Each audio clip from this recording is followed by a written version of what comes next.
Okay. So ఈ hydration అనేది ఎలా మెయింటైన్ చేయాలి? యెస్. యెస్. సో నార్మల్‌గా వాటర్ తీసుకోవడమే కాకుండా మనము కొంచెం హెల్తీ డ్రింక్స్ తీసుకుంటే బెటర్. హ్మ్. ఎలక్ట్రోలైట్స్ ఉన్నవి. ఫర్ హ్మ్. ఎగ్జాంపుల్ కోకోనట్ వాటర్ గానీ, హ్మ్. లెమన్ వాటర్ గానీ, బటర్ మిల్క్ ఈ గానీ. ఓఆర్ఎస్ ఇదంతా గూడా తీసుకోవచ్చంటారా? నార్మల్‌గా మీకు ఒకవేళ వామిటింగ్ గానీ, డయేరియా గానీ లేకపోతే హ్మ్. ఓఆర్ఎస్ తీసుకోవాల్సిన అవసరం ఉండదు. ఆహా! మనకి న్యాచురల్‌గా డైలీ ఉండే మన routine natural products coconut water, butter milk, lassi and fruit juices ఇంట్లో చేసుకున్నవి తీసుకోవడం వల్ల సరిపోతుందండి. హ్మ్. అన్‌లెస్ మీకు చాలా డీహైడ్రేట్ అయిపోయి ఎండలో చాలా తిరిగినప్పుడు అట్లాంటప్పుడు మీరు ఓఆర్ఎస్ తీసుకున్నా కూడా ప్రాబ్లమ్ ఏం లేదండి. హ్మ్.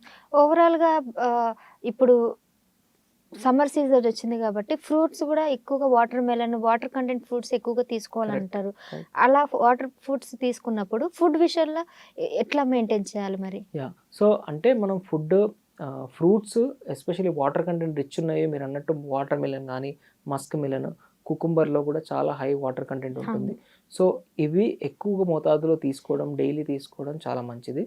సెకండ్ థింగ్ ఫుడ్‌కొచ్చేటప్పటికి హోమ్ కుక్డ్ ఫుడ్స్ తీసుకుంటే బెటరు. స్పైసీ గానీ, డీప్ ఫ్రైడ్ ఐటెమ్స్ తగ్గిస్తే చాలా బెటర్.